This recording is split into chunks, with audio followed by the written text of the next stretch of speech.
Tim Seanor is here for the UFO Report, freshly back from the beautiful state of Utah, where he's been running around the desert there, chasing UFOs and weird snakes and all sorts of oddities. Tim, how you doing, man?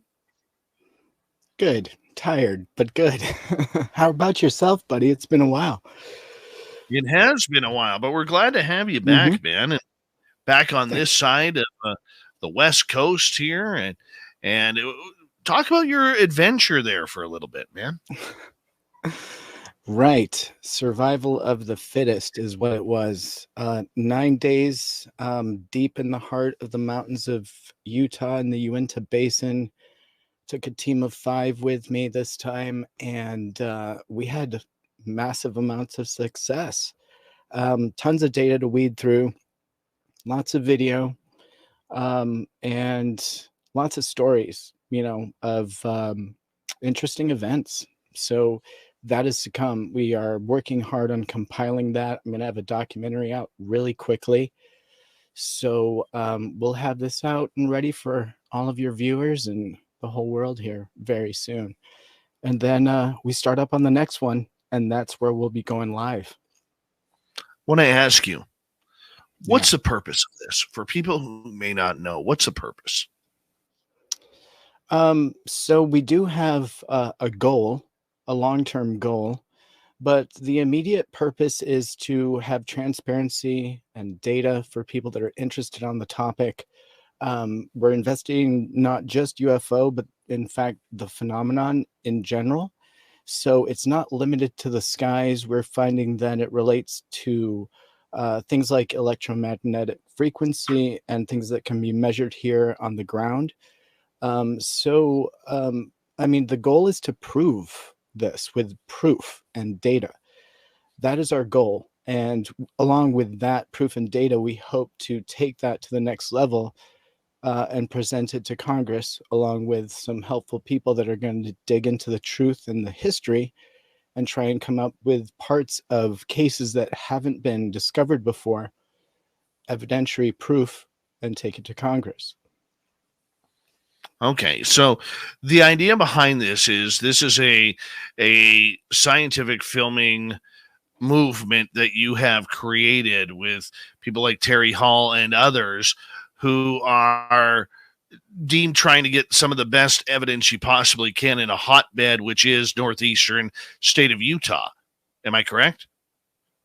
Beautifully put. Thank you. That's really very concise. That's our first location. We've been asked to come to some other locations, and we're discussing that as a group. But we hope to be working with Skinwalker Ranch. We hope to be working with a few other hotspots that are pretty widely known, one in Florida, one up here in Oregon.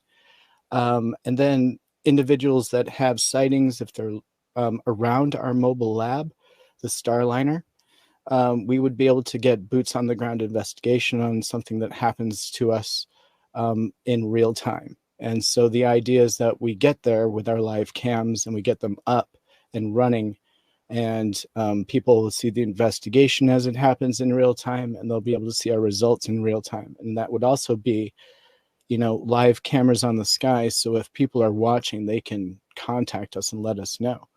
So it's kind of an interactive project that's not limited just to the people that are there. It's also very much in the hands of the people that are interested, the public. And so that is where we're at. We'll be out there again next month, so we'll keep you posted. We did have some glitches getting live, but Starlink worked wonderfully. So all of our tests were conclusive that we can do this. There was a part that I needed that I could not find in Vernal. I will be going back with that part. So I will be live next time. No problem for everyone to watch.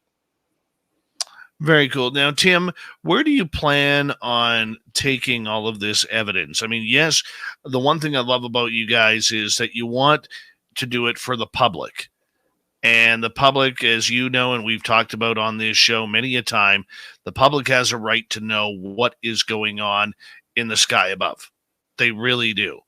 But for you, what is the goal with this? Why do this? Well, I mean, very much on a personal level, I'm looking for answers. For an experience that my family and I had in 2019. That's my number one motivation, obviously.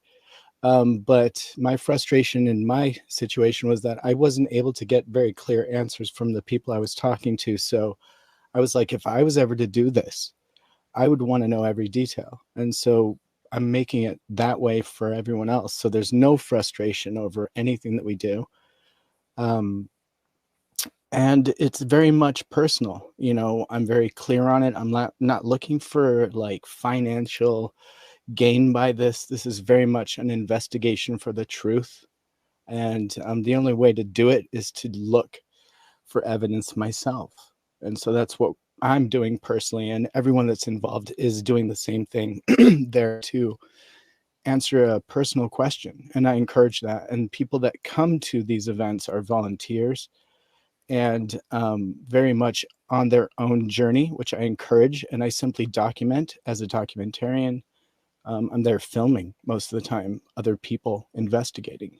So that's my job, right? And then I bring on investigators that are professionals or people that have a deep interest. You don't have to be, certified to investigate UFO. So anyone can do it. All right. So, for your personal journey, what do you want to get out of this? So again, answers, but I would also like to take it to the next level.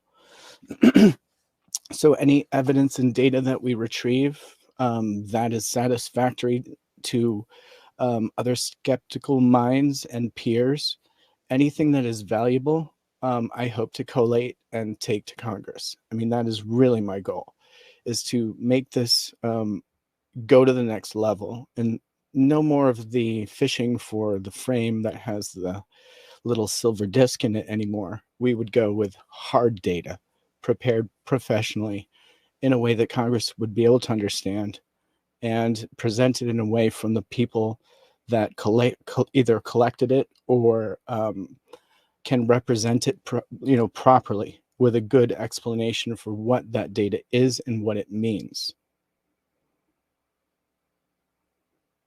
So, what's the difference between what you're doing and the government is currently doing? Well, I don't know what the government's doing, right? And we don't know exactly what they're doing to investigate. But what I'm doing is going to be transparent. You'll know every little thing that my investigators are doing, what we collect and how we collected it. And, every time we found something, I sent it off to people that could give me their opinion. My ex-professors and university professors that I went to school with, people that Dave Mason got a chunk. Dave Altman has seen a lot of our, so peer group. I'm looking for it to be scrutinized by my peer group and anyone for that matter. I know you're Science Bob. You have a friend with Science Bob McGuire. I encourage that data get to him. Anyone that's interested, really, I'm not holding it back. That's the whole point behind this, is there are no walls to my data. And as soon as I have a website up and running, everyone's going to be able to see it. You're more of a nuts and bolts kind of guy. Yet there was some woo stuff that seemed to happen while you were there. How do you deal with that, Mr. Nuts and Bolts? Well, I have data behind most of that quote unquote woo stuff. So there were things that happened that are unexplainable, but it was, I had so many people there, we were witnessing it as a group. So although some of that won't be really, highlighted because I don't have the data, there were some things that were strange and I can't explain, but that's kind of part of the program. There do seem to be glitches in everything, whether it's, some of the data collection devices. We had glitches with electrical power surges and outages that were mysterious to the time that we were doing research. A lot of this stuff was not repeatable. And that was also frustrating. So the bits that were repeatable, we really dug into. And some of that was in EMF, and some of that was in like multi-spectrum video and FLIR video. A lot of the information that we have still right now is just being processed. I mean, literally got home yesterday, and some of you know how I spent yesterday. So, you know, I really haven't had a chance to even really go over it. There's so much, but I have a ton of volunteers that are within my peer group that I've mentioned that have volunteered to kind of hash through it. I'm really trying to stay out of that at this point. I feel that my job is done, and I would love for the people that are professional to take that data and see what they come up with, rather than me being the force behind it. I'm just a member of this group, and I initiated it, but really, I don't take ownership of it. This is all of our information. It's yours and mine. So I'm ready to share it. I'm just at a point right now where I need to collate what's important, what's not, and try and weed out some of that stuff so that I don't waste the time of people that, you know, are just going to look at the good stuff. I only want to share the good stuff. So the rest is just not important or relevant. But yeah, so I'm going to weed it out and start sharing. Very cool. And the importance, once again, of keeping this open to the public domain where they could actually watch your cameras live and where they can actually be a part of it by attending and watching and viewing everything that's going on.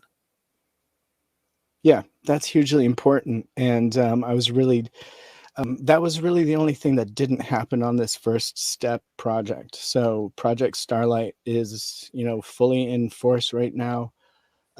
We know what we need to do for next month, and we actually invite people to come to Phenomenon. I think, is it September or October, but we will be there either way for that event, and we will have the Starliner at the Blind Frog Ranch outpost in Vernal for people to peruse and come walk through and check out what we're doing. So I'm trying to make this as accessible as possible and transparent as possible and hands-on for everyone as possible. So again, I do encourage people to contact us. Terry Hall has set up an email, and maybe he can put it in the chat here. People can reach out to us if they're interested in getting involved or questions, looking to interview any of the members of our research team that I'll make public now with their permission. And you guys can talk to them about their experiences. And I've encouraged them all to talk freely. We're not holding anything back except for our exact location, which was asked by the landowner to keep that relatively quiet. Although in my documentary, I will be showing a topographical map of the area, because it's absolutely relevant to some of the data that we're going to present. Because there was a massive meteorite strike right there. And so we needed to consider that when we were taking EMF readings. And so I want to show that and explain that and how we worked around that. Because we were finding debris of this meteorite everywhere, and it was throwing off our EMF detectors. So it's relevant. Anyways, yeah, did that answer your question, bud? I'm sorry. I kind of got off track there. 90 seconds to go. What was the weirdest thing you guys caught out in that area at Blind Frog Ranch? Oh, the weirdest thing I have data for is what I would consider what looked like a large X in the sky over us at the time that we had a power fluctuation and some weirdness on your show. And that giant X was caught with a FLIR camera and a multi-spectrum camera. And I was also able to get EMF readings at the time that were a little bit higher than normal. And what did that mean? Well, I mean, it looked like a pulsing X that kind of at the intersection seemed to open and then close, perhaps. I mean, if you want to call it, what it looked like was a big X portal, like a portal or a tear in the sky or something like that. And it ripples open and closed, and it was there for 30 minutes. During that 30 or more, about 35 minutes, and during that time we had a lot of strangeness going on. A lot of it I don't have data for, but some I do, and that's the part I can talk about comfortably. Excellent. Tim Seanor will be back with the UFO report as it continues on after the break here at the bottom of the hour. And when we return, what's NORAD saying about UFOs? Do they want them? Do they want to track them? Well, we know they're getting the Canadian data. Spaced Out Radio continues right after this. Stay tuned.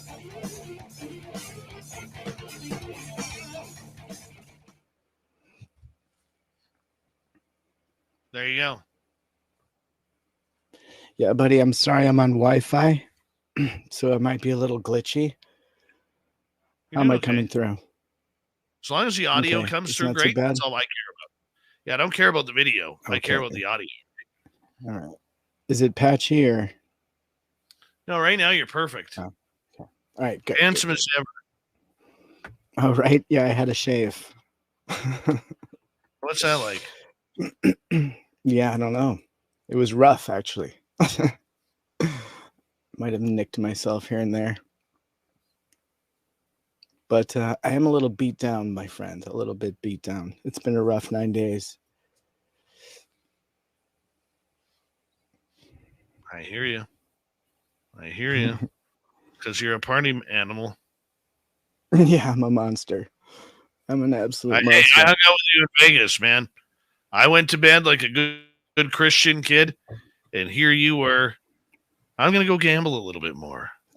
Did you hear about? Wait, what did you hear? I was with you. Yeah, but I didn't tell you what I won, did I? No. Yeah.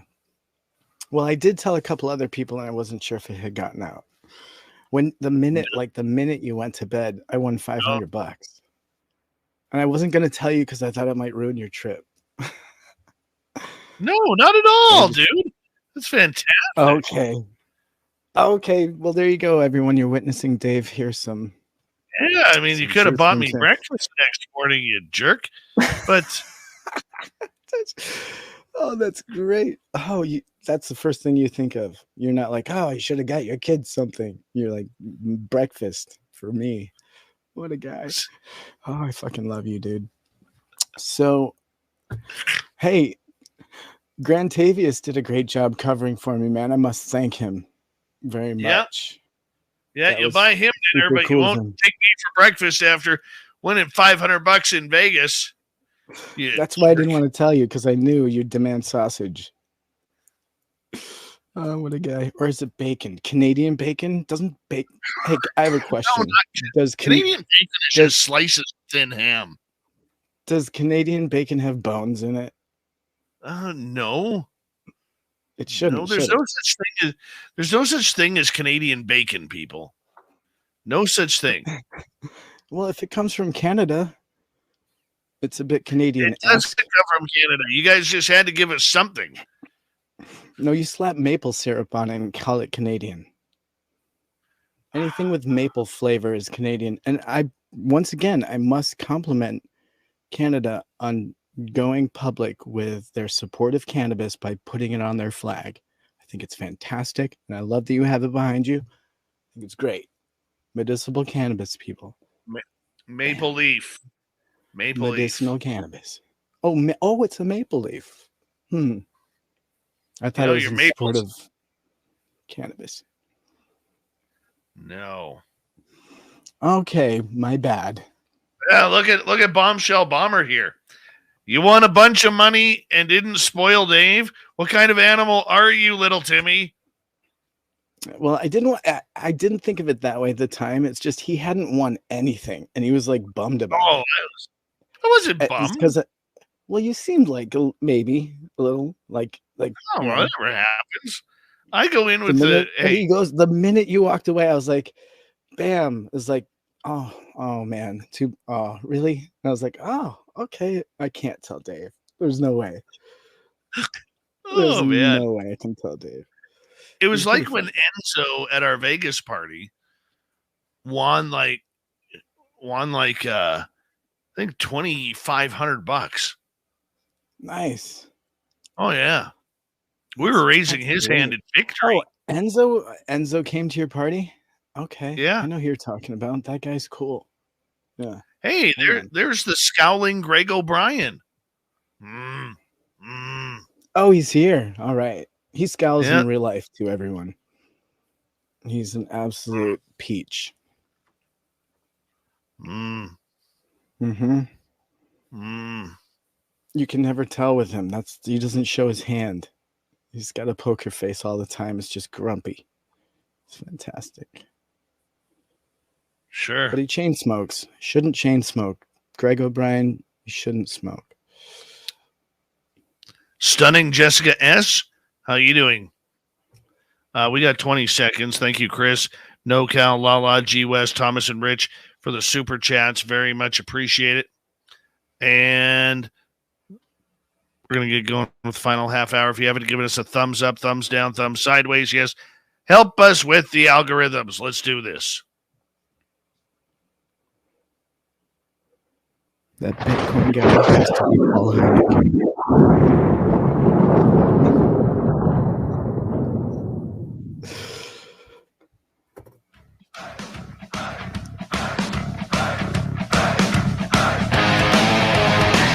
Let's continue on with the UFO report here momentarily. My name is Dave Scott. Good to have you with us. Really appreciate you. I want to remind you that if you missed portions of this show or others, check out our free archives at youtube.com/spaced out radio. Do old Davey the favor. Hit that subscribe button. Our website is spacedoutradio.com. We have a plethora of features for you. Rock out to Bumblefoot, read Shirky Poo's Newswire. Check out our swag as well. Follow us on Twitter at Spaced Out Radio, Instagram at Spaced Out Radio Show, and on TikTok at Spaced Out Radio. We continue on tonight with little Timmy Seanor, back from Utah, along with the scowling Greg O'Brien, as Greg's in the audience, and we are hanging out with the UFO report. A little bit of news coming out of NORAD and their interceptions of UFOs. Because remember, Tim, we have banned UAP on this show. Banned it. I don't blame you. I don't blame you at all. It's too bad that the government hasn't taken up that same opinion. Right? But I'll tell you what, just to give you a quick update on this, I know we've covered this topic before, but I wanted to bring it back in because I've got a new perspective for you. And you're going to like it. So, though the Pentagon has changed the name and scope of the new organization tasked with overseeing U.S. government's growing efforts to track unidentified aerial phenomenon, or UFO, the head of North American Aerospace Defense Command, or NORAD, who is actually the guy in charge of defending America's airspace, says it's been business as usual when it comes to his command mission. And a quote from him comes, "I have not changed or been asked to change any of my posture, taskings, or anything."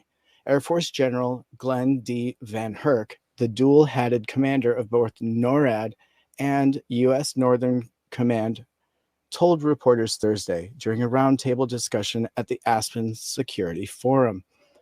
Asked by the Washington Post reporter Shane Harris about whether there has been any changes in terms of homeland protection as a result of more attention being paid to the UFO phenomenon, as the Pentagon now refers to it. You like that I changed that for you, audience? It's actually UAP. Van Herk then says, no, the answer may seem disconnected, considering the efforts of the Pentagon claims are being made to take the issue seriously and to mitigate any potential risk to national security presented by UFO. Then again, the Air Force has been notoriously unforthcoming when it comes to this controversial topic. Now, the reason I really wanted to bring this up again today, Dave, with you is because this is starkly transparently the same position that was taken when the Condon report came out. Now, you remember they had a conclusion before they even started taking notes on this report. And again, we see another person coming forward representing NORAD and already drawing a conclusion to something before they even have the facts presented. Dave, turn your angry switch on. I can see you boiling. Do you agree with me or what? Is this This is so similar to something that they played before. How are we going to take this? Well, the one thing we need to understand about NORAD is it's a joint task force operation between Canada and the United States. And they are based at a Cheyenne Mountain out of Denver or out of Colorado. And they are literally reporting this for two militaries. Two, not one. It's not just about the United States. It's about Canada too. Now, a lot of people will sit there and say, well, who gives a care about Canada? You know, they got 3 straw boats, 1 half-sinking submarine, and about 12 TA-6B trainer airplanes from World War II as their fighter jets, right? And I'm teasing there. And I mean that for my wonderful Canadian soldiers that are out there that protect us on a daily basis. Okay. But when you're dealing with 2 countries, that's 2 sets of reports, Tim. And 2 sets of reports means a lot more stress. Because I know personally, talking to RCMP officers, that all Canadian reports that are filed to the Royal Canadian Mounted Police head to NORAD. That means personal information of Canadian citizens getting in the hands of NORAD over UFO reports. Then you have to deal with what's happening in the United States. And of course, this has become very political in the United States. It's become very, very hot button topic regarding national security, security of the air skies above the United States. Are they evil? Are they ours? Are they someone else's? Or are they benevolent? And the point that I'm getting at... Okay, go ahead. Go ahead, please. Well, I'm confused as to why the position remains the same. As new data is being presented, how could it possibly be business as usual with NORAD? Well, first off, you're also dealing with NORAD, which is mainly run by the United States Air Force. Right? Air Force hasn't said squat about this topic. They don't want to. They don't want to give it up. People need to remember there is huge competition between the 4 branches of the military, leaving out the Coast Guard and Space Force. There is huge competition between the Air Force, the Navy, the Army, and the Marines. Well, the Marines, not so much, but those 3, the Army, Navy, and Air Force. And they all want to defeat each other. They all want to one-up each other. They all want to embarrass each other. Therefore, I think it's ego-driven. The Air Force has maintained a silence on reporting unidentified aerial phenomena, or what you call that, and I call UFOs. And therefore, I think that they are, how can we put it? They are just following suit with the orders that they are given.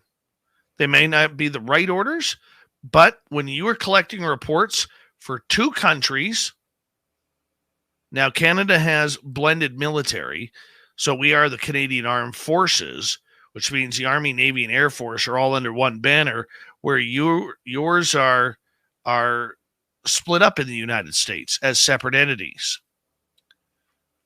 Okay, so you're dealing with 2 countries, potentially 5 branches of 2 countries' militaries. Why give up the secrets? I'm not saying it's right, Tim. Should be angry over it. Should be angry. But that's what's happening, I believe. And I think the recreation of the names, AOI, MSG, Arrow, them considering and redetailing each time really throws up red flags as to whether they're taking it seriously or not, or if they're narrowing down on what the true topic is. That makes it a little bit tough. But when somebody as a spokesman comes forward and predetermines what he's going to have as a conclusion and recognizes that his job hasn't changed whatsoever over a topic that is about the airspace over our country being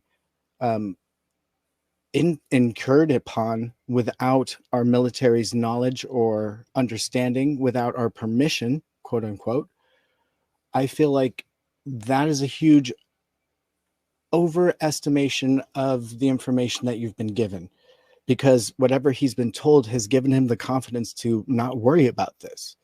And I feel that maybe he's either misinformed, ill-informed, or knows something that we don't, because to not take a position on something like this is a huge mistake, perhaps. I don't like saying that, but I assume that he knows something we don't, Dave. And what do you think that could possibly be if they're not preparing for something of this nature? Well, I would sit here and say that they've got nothing to prepare for until orders are given. Because the U.S. Air Force, no matter what, they're going to try and stay silent on this. They don't want to talk about it. Therefore, if they don't want to talk about it, it doesn't exist except in the background. And you know they're collecting data. 100% they're collecting data. Whether it's from Canada or the United States, they're collecting it. They probably just don't know what they're going to do with it yet. Maybe that's up to the Joint Chiefs of Staff. Maybe that's up to the president or Arrow or whoever. It's still disappointing that we get this wall of silence. Tim, let's move on to your second story of the night, because we only got about 7-8 minutes here. And I'm excited about this one, to be honest. The Pentagon UFO videos and alien invasion warning sounds right out of are a cover-up for something more sinister. Dun, dun, dun. Are you really buying? Are you really buying the alien invasion? This is what Dr. Stephen Greer has been talking about the last few years. Yeah. Yeah, no, I've been asked a few times about this, and I find it interesting. I know it's called, what is it? Project Blue Light? Streamline? Something? I forget. But it is something to be aware of. Project Bluebeam, that's what it's called. And Project Bluebeam was the false flag alien invasion theory that I don't think was created by Stephen Greer, but was talked about by him. And he seems to have a lot of data and evidence to support Project Bluebeam as being conceptually something that the government may use against the public, which is basically duping them into believing that aliens are invading the Earth. Do I think that that is realistic? No, I don't. I don't think so in any way, shape, or form, honestly. And that's just based on the reality that I live in. And that's my opinion. Now, that doesn't mean by any stretch that Project Bluebeam couldn't occur and that we could all be duped into believing that we're actually being invaded, where it's actually our government disguising and parading themselves as aliens. And so it's possible, it's possible that they would do that, but would our public perceive it that way? Who knows? Because as you know, Dave, all of our listeners come from different backgrounds and have different beliefs, and they would perceive a light in the sky one way. I would perceive it another way, and you would perceive it even another way different from that. So for us to assume that people will consider this an alien invasion, I can't imagine a headline that's going to look like that. I really don't. So I have a really hard time with that. I do understand that national defense has its own agenda. And, they've obviously tried to propagate the concept of aliens through the release of all of the Navy videos, to the Stars Academy, propagated that concept at one point as well, putting it out there as a possibility. So the public has little nuggets of information that could lead them to believe that that's possible. But it would take quite a bit. I mean, I've heard concepts of using holographic technology even to dupe the public. So who knows what we've seen? These giant pyramids that spin above the Capitol. Could that have been a hologram just there to dupe our public to think that possibly there's an invasion? Who knows? I don't know, Dave. What do you think? Well, we have heard the fact from a lot of the conspiratorial side of ufology that they believe there is some sort of false flag coming. We also have heard publicly from people like Luis Elizondo that this is a 50-50 split. The religious side is absolutely petrified of the potential alien invaders, and the other side is very excited to see what comes along, the progressive side. So that is concerning. The other thing that is concerning about this is the idea that what happens if this false flag information is true? What happens? What does this say to the United States of America? The people of the world? Where are they going with this? Is it a lockdown? Is it a communistic thing? Is it to try and get more money? Because money dictates everything. What does this mean? Right. That's the question. Well, we know it's a form of mind control. It's a form of fear mongering and control. So any of these things considering themselves or labeled as a false flag would be mind control. When you have people infiltrating groups and controlling the narrative or trying to influence the narrative, that is mind control. These are all things that are done to control how we think and how we act. I mean, what we buy, how we eat, how we live. So it's no doubt whatsoever that they would try and slot something like this into our pre-designed belief system, right?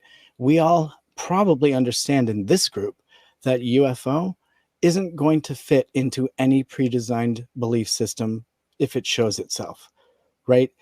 So understanding that, we are working with a government that is taking that gray area and running with it and using that gray area to control people's fears and to potentially cover up their dollars and their spending with a false flag narrative. It makes absolute sense.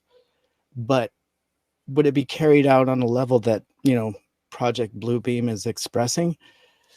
That's dangerous. You're talking about running in the streets, terror. Like, I don't see that happening. I really don't. I think it being interpreted by individuals on their belief system, internalized, and then looking up and waiting for the facts to happen. Like if it's real, you'll see it. People aren't just going to read about what's happening around the world without seeing something factual. If it's happening in Russia, we should hear from Russia and let them show us that data. If it's happening in Utah, then a team should be out there recording that data and expressing it. But I don't see an invasion, quote unquote, worldwide, such as Project Bluebeam, ever taking place. And Tim, that's why you're brilliant. Right there. Thank you, Tim, for the UFO report.